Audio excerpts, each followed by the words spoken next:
बोडोफा उपेंद्रनाथ ब्रह्मा की 35वीं पुण्यतिथि और मेरा सौभाग्य है कि उसी दिन दिल्ली के दिल जैसी कैलाश कॉलोनी में जो दिल्ली का सबसे बड़ा सांभ्रांत क्षेत्र है वहां पर बोडोफा की आदमकद प्रतिमा और एक बहुत बड़े राजमार्ग का नाम बोडोफा के नाम पर देने के लिए मैं आ गया।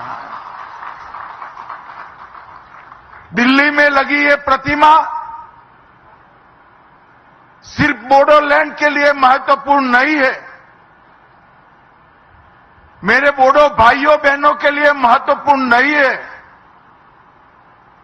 पूरे देश भर में छोटी छोटी जो जनजातियां हैं जो आजादी के कई सालों तक सम्मान की खोज में संघर्ष करती रही, अपनी भाषा के लिए, अपने धर्म के लिए, अपने जाति के लोगों के उत्कर्ष और विकास के लिए। जब बोडोफा की प्रतिमा यहां लगती है, उपेंद्रनाथ ब्रह्मा की जब प्रतिमा यहां लगती है, न केवल बोडोलैंड, न केवल आसाम, देश भर की इस सभी छोटी जनजातियों का सम्मान होता है। और आज इनकी 35वीं पुण्यतिथि पर देश के महान दूरदर्शी पुत्र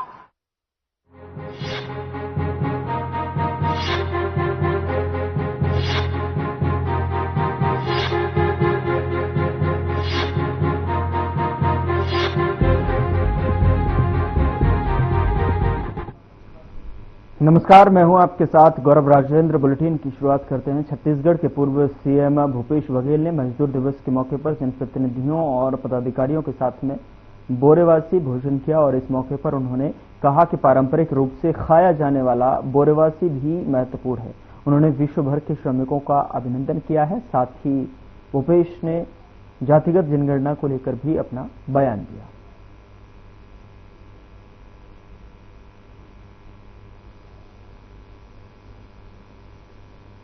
आज मजदूर दिवस है। सभी मजदूर भाइयों को बहुत बहुत बधाई, शुभकामना मजदूर दिवस की। हमारी छत्तीसगढ़ में भी जब हम लोग सरकार में थे तो मजदूर दिवस के दिन जो हमारे मजदूरों के भोजन है, गरीबों को भोजन है, हमारे छत्तीसगढ़ के लोगों का जो भोजन है बासी, और खासकर गर्मी के दिन में सब लोग खाते हैं। तो इसे बोरेवासी दिवस और तिहार के रूप में हम लोग मना रहे हैं। आज भिलाई के महापौर ने इसका आयोजन किया था बोरेवासी का, और सब लोग सामूहिक रूप से बोरेवासी और आम का अचार, टमाटर की चटनी, हमारी और चीज की भाजी, सब्जी, तो उसका आनंद ही अलग है। तो आप आज सबको बहुत बहुत बधाई शुभकामनाएं। जनजाति के लिए जनगणना होने जा रही है। अखिलेश यादव बोल रहे पीडीए की जीत है और आरजेडी नेता बोल रहे लालू जी की जीत है, कांग्रेस बोल रही हमारी, तो भाजपा ने तो मुद्दा ही खत्म कर दिया। देखिए, इस मामले को जाति जनगणना यदि 2024 के चुनाव के पहले आप देखेंगे तो पूरे राष्ट्रीय स्तर पर राहुल गांधी जी और कांग्रेस पार्टी ने इसको पूरी ताकत के साथ उठाया और हर मंच से जाति जनगणना की बात राहुल जी ने की। उसका कारण यही है कि आज जो समस्याएं हैं, आम जनता की समस्याएं हैं, उसका हल जाति जनगणना में दिखाई देता है। इसकी कितनी जनसंख्या है वो भी पता चलेगा, उससे ये भी पता चलेगा कि उसकी आर्थिक स्थिति क्या है, उसकी सामाजिक स्थिति क्या है, राजनीति में उसकी भागीदारी कितनी है। ये उस सर्वे से ये भी पता चलेगा। दूसरा महत्वपूर्ण बात ये है कि राहुल जी ने ये भी कहा कि 50% की जो सीलिंग लगा के रखे आर्टिफिशियल, उसको खत्म करना है। तीसरी बात ये है कि निजी संस्थाओं में भी जो शैक्षणिक संस्थाएं हैं उसमें भी एसटी, एससी, ओबीसी को आरक्षण मिलना चाहिए। और जो सबसे बड़ी बात ये है, इस गणना में जो फॉर्मेट बनेगा उसमें उल्लेख होना चाहिए कि हमारे इस जाति जनगणना में एसटी, एससी, ओबीसी के लोग कितने कॉर्पोरेट सेक्टर में हैं, कितने शासकीय संस्थानों में, जो तृतीय चतुर्थ श्रेणी की बात नहीं कर रहा हूं मैं। आप यदि गीगा वर्कर को देखें, मजदूर को देखेंगे तो एसटी, एससी, ओबीसी मिल जाएंगे, लेकिन कितने कलेक्टर हैं, कितने आईएएस हैं, कितने आईपीएस हैं, कितने जो नीति निर्धारक पद हैं, उसमें एसटी, एससी, ओबीसी के कितने लोग हैं, ये भी उस फॉर्मेट में होना चाहिए।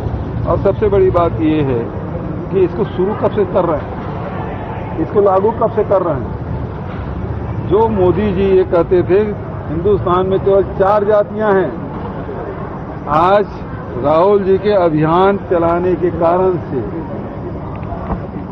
उसे झुकना पड़ा और उस बात को स्वीकार करना पड़ा और सरकार उसे जाति जनगणना के तैयार हुई।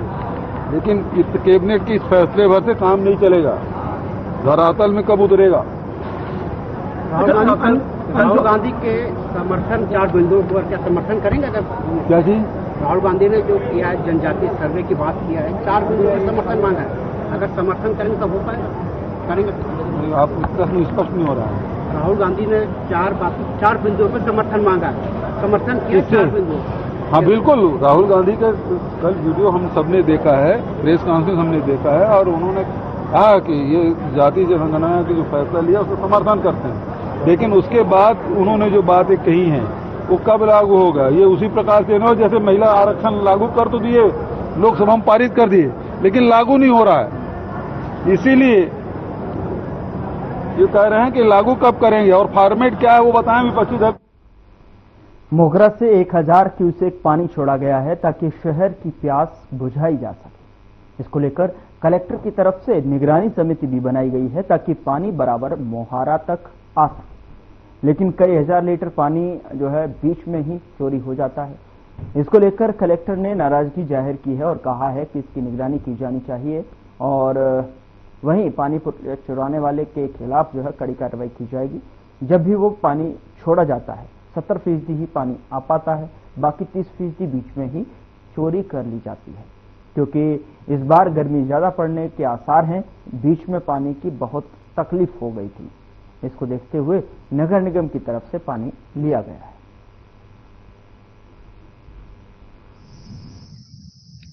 ये इसमें बीच में लगभग 12 हमारे एनिकेट आते हैं, तो उसके लिए एक स्ट्रेटेजी बनी है। कल मेरे द्वारा टीएल बैठक में भी इसके संबंध में विस्तृत निर्देश दिए जाएंगे। और क्योंकि अभी ये सीजन है, इसमें हमारी सबसे पहली प्राथमिकता पेयजल रहेगी।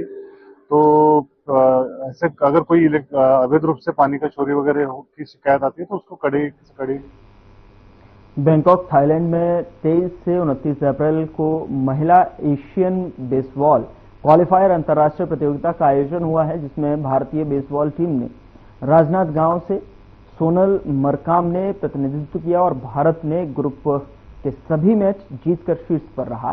थाईलैंड के 6-5 के स्कोर से जो है पराजित करके फाइनल में प्रवेश किया और उसके बाद फाइनल मैच इंडोनेशिया से 4-5 से पराजित हो गए।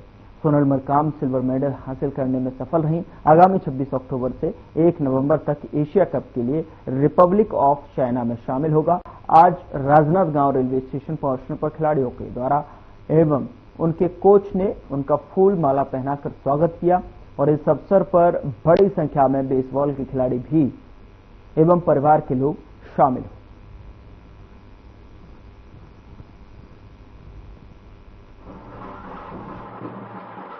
बहुत अच्छा लगा मेरे को, आप सभी ने मेरा वेलकम किए।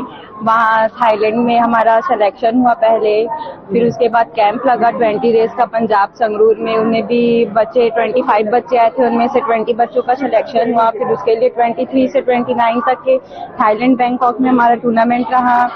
पहला मैच हमारा श्रीलंका के साथ, दूसरा पाकिस्तान, थाईलैंड को हम हरा के फाइनल में पहुंचे और हमारा फाइनल मैच रहा इंडोनेशिया के साथ 4-5 स्कोर रहा हमारा।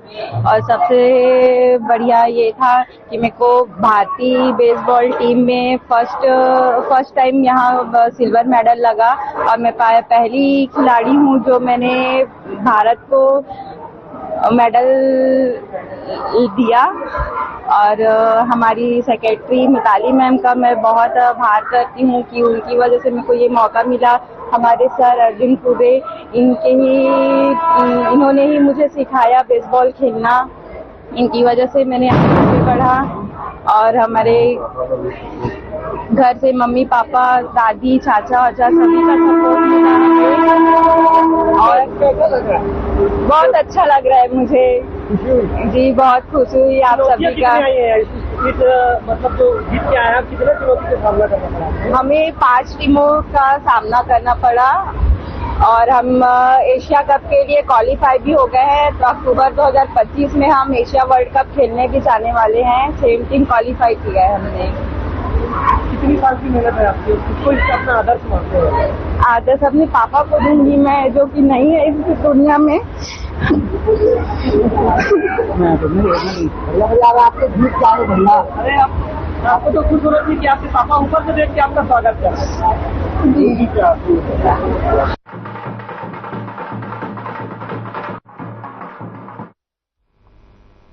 रायपुर में केंद्रीय मंत्री डॉक्टर जितेंद्र सिंह और छत्तीसगढ़ के सीएम विष्णुदेव साय ने प्रेस कॉन्फ्रेंस की। इस प्रेस कॉन्फ्रेंस में उन्होंने क्या कुछ कहा, आप भी सुनिए।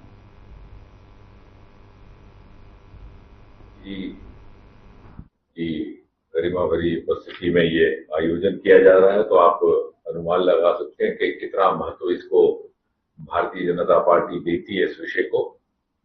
और देश भर में इस प्रकार का अभियान प्रारंभ करने का भी यही उद्देश्य है कि जो दुष्प्रचार इसको लेकर के कुछ तत्व फैलाने का प्रयास कर रहे हैं और कुछ एक समुदाय को गुमराह करने का प्रयास हो रहा है, उसका समाधान हो, उसका एड्रेस किया जाए। जहां तक वक्त का विषय है, जहां अभी तक जैसे अभी बात रखी गई आपके आगे, अक्सर ये नैरेटिव फैलाने का प्रयास किया जा रहा है कि मुसलमान समुदाय के खिलाफ है, बल्कि वास्तविकता और हकीकत ये है कि ये मुसलमान समुदाय के ही हक में लाया गया एक अधिनियम है। वक्फ का अर्थ होता है वक्फ कर देना, समर्पित कर देना, अपने आप को डेडिकेट कर देना। और ये कॉन्सेप्ट भी उसी विचार से जन्मा। उसी समुदाय के कुछ विद्वानों ने बहुत बरस पहले ये कॉन्सेप्ट लाया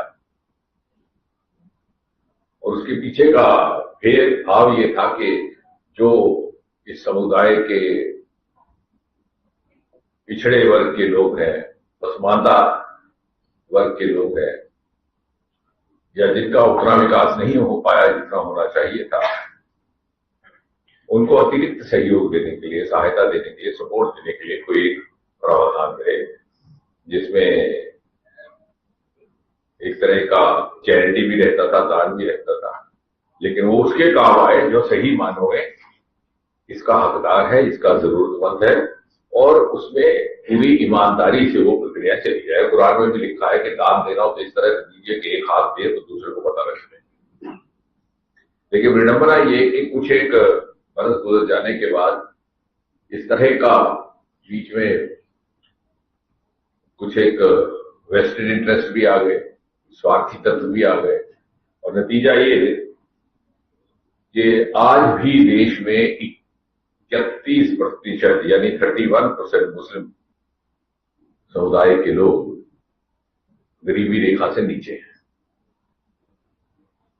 और इसके विपरीत जो वक्फ की प्रॉपर्टीज है देश भर में, 80% लगभग ऐसी है जहां पर कहीं ना कहीं कोई ना कोई भ्रष्टाचार का आरोप है, जबरन कब्जा करने का आरोप है। यानी कुछ एक लोगों ने वक्फ का प्रावधान इस्तेमाल करके अपनी जायदाद, अपनी प्रॉपर्टीज बनाने के लिए बड़े बड़े मॉल और होटल बनाने का एक रास्ता ढूंढ लिया, जो इसका कॉन्सेप्ट ना था।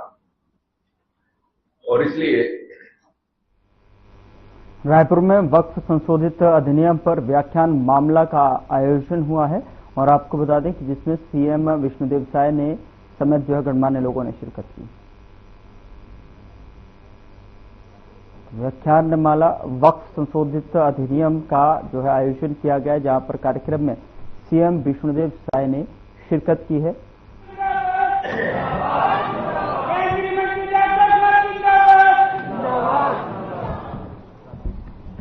आज वक्फ संशोधित अधिनियम की जानकारी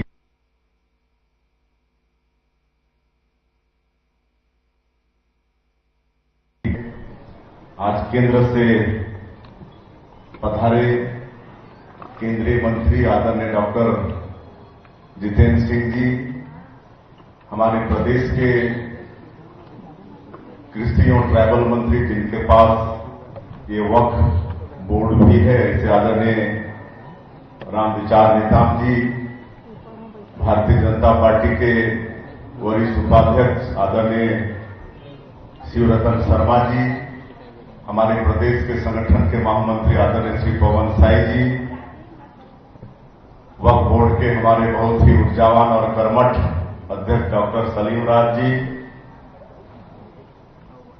प्रदेश के महामंत्री संजय श्रीवास्तव जी, हमारे रायपुर जिला भाजपा के अध्यक्ष रमेश ठाकुर जी, अल्पसंख्यक मोर्चा के प्रदेश के अध्यक्ष शकील भाई, मंच में विराजमान सभी महानुभावगण, विभाग के अधिकारीगण और पूरे प्रदेश से हमारे मुस्लिम समाज के पदाधिकारीगण और प्रबुद्धजन और मीडिया के साथीगण, आज के इस संगोष्ठी में आप सबका मैं हृदय से अभिनंदन करता हूं, स्वागत करता हूं और विशेषकर केंद्र से पधारे आदरणीय डॉक्टर जितेंद्र सिंह जी का बहुत बहुत स्वागत, अभिनंदन। मैं चाहूंगा कि आप लोग कर्तव्य ध्वनि से उनका स्वागत करेंगे।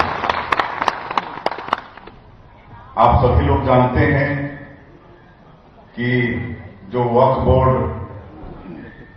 का गठन मुस्लिम समाज के विद्वानों ने जिस उद्देश्य के साथ किया था कि मुस्लिम समाज में जो पसमानदा मुस्लिम हैं, महिलाएं हैं, जो गरीब तबके के हैं, वक्फ बोर्ड से उनको लाभ हो, उनकी गरीबी दूर हो। लेकिन कालांतर में कांग्रेस की सरकार ने वक्फ बोर्ड को ऐसी शक्ति दे दी कि इसका दुरुपयोग होने लगा और इतना तक हो गया कि जिसकी भी प्रॉपर्टी में वक्फ बोर्ड हाथ रख दिया तो उसका वो हो गया, उसकी कहीं कोई अपील नहीं, सीधे अपील वक्फ बोर्ड में ही। और आप समझ सकते हैं कि वक्फ बोर्ड में अपील में क्या वहां पर न्याय होगा। तो इस तरह से वक्फ बोर्ड में जो विसंगति थी उसको दूर करने के लिए हमारे देश के यशस्वी प्रधानमंत्री श्री नरेंद्र मोदी जी, उनके मार्गदर्शन में अभी भारत के संसद में वक्फ संशोधन अधिनियम पारित हुआ है और ये अधिनियम ये मुस्लिम समाज के विरोध में नहीं है, बल्कि ये अधिनियम समाज में जो गरीब तबके के लोग हैं, पसमानदा मुसलमान हैं, मुस्लिम महिलाएं हैं जो आर्थिक रूप से कमजोर हैं, बुहरान समाज के हैं, ऐसे लोगों के लिए ये बना हुआ है। आप सब लोग संसद में जो हमारे देश के यशस्वी गृह मंत्री अमित शाह जी का भाषण सुने होंगे, नहीं सुने हैं तो उसको सुनना चाहिए। बहुत विस्तार से इस विषय पर वो बोले हैं और आदरणीय सुधांशु द्विवेदी जी को भी आप लोग सुने होंगे, सांसद जी को, जिन्होंने बड़ी चुटीले तरीके से अपनी बात रखी कि जो वक्फ बोर्ड अधिनियम था उसमें शरारत अली लोगों को तो लाभ होता था, लेकिन शराफत अली लोग लाभ से वंचित हो जाते थे। तो ये शरारत अली लोग जो गलत तरीके से वक्फ बोर्ड के माध्यम से लाभ लेते थे, इसको रोककर जो समाज में शराफत दली है उनको वक्फ बोर्ड का लाभ मिले, इसके लिए ये अधिनियम लाया गया है।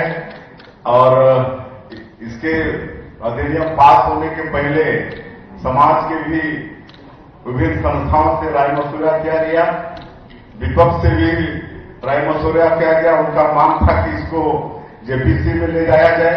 और आप सबको मालूम है कि सांसद जगदम्बिका पाल की अध्यक्षता में जेपीसी का गठन हुआ था, उसमें भी विचार विमर्श हुआ, उसका भी राय मशुरा इस अधिनियम में लाया गया। उसके बाद इस अधिनियम को पास किया गया है, लेकिन उसके बाद भी ये संशोधित ये जो अधिनियम है इसके खिलाफ में पूरे देश में वातावरण गंदा करने का प्रयास हो रहा है, जबकि ऐसा बिल्कुल भी नहीं है। इसलिए पूरा जन जागरण का अभियान चल रहा है और उसी के निमित्त आज प्रबुद्धजनों के बीच डॉक्टर जितेंद्र सिंह जी आए हैं इसके विषय में असलियत को रखने के लिए। और मैं ज्यादा नहीं बोलते हुए यहाँ पर मुस्लिम समाज के सभी प्रदेश से विभिन्न जो संस्था है उसके प्रमुख आए हैं और विभिन्न प्रबुद्धजन भी हैं।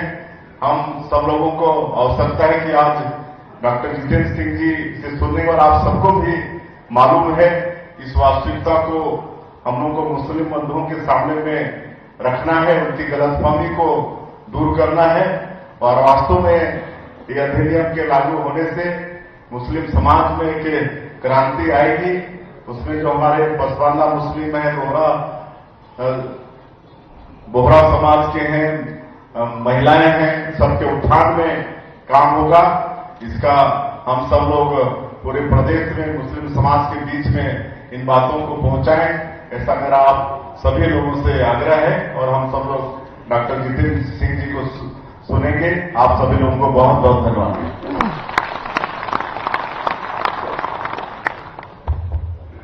बहुत ही शानदार बोधन और मार्गदर्शन अभी हमने हमारे मुख्यमंत्री जी से प्राप्त किया।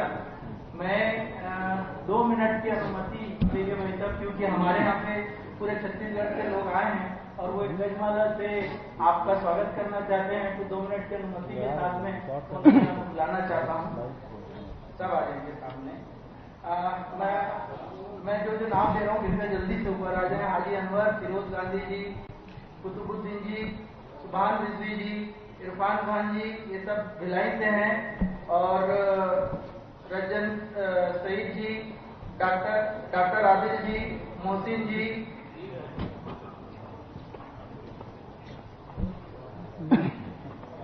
ये सब ऊपर आ जाएंगे। जिन जिन सब लोगों का मैंने नाम लिया है कृपया जल्दी जल्दी आ जाए कृपया। रिजवान खान जी, इकराम कुरैशी जी, इरफान सिद्दीकी जी, वहीदुल्लाह खान जी, सभी लोगों से गुजारिश है कि आ जाएं। तस्वीर रजा जी, सौरभ देव जी, अब्दुल वहीद कुरैशी जी, हाजी नईम रिजवी जी, वाजिद भाई, हाजी साबिर भाई, हाजी हमीद साहब, हाजी हसन साहब, सैयद मोहम्मद अली, कयूम भाई, शेख लतीफ, अब्दुल मजीद कुरैशी, हाजी अली रजा, अब्दुल हसीन। सामने गरीबों का हमदर्द कौन है? गरीबों का हमदर्द कौन है? गरीबों का हमदर्द कौन है? गरीबों का हमदर्द कौन है? गरीबों का हमदर्द कौन है?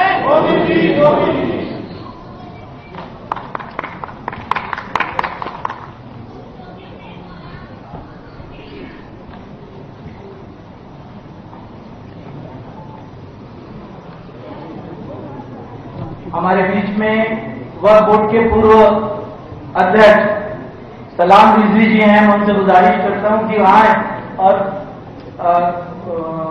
हमारे जितेंद्र सिंह जी का फूलों के गुलदस्ते से इस्तेमाल करें। कांग्रेस के वरिष्ठ उपाध्यक्ष हैं।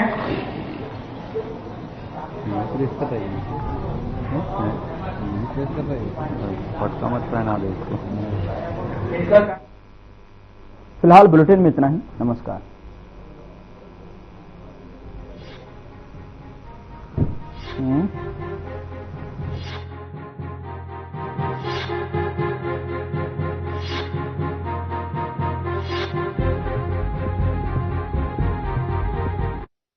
क्या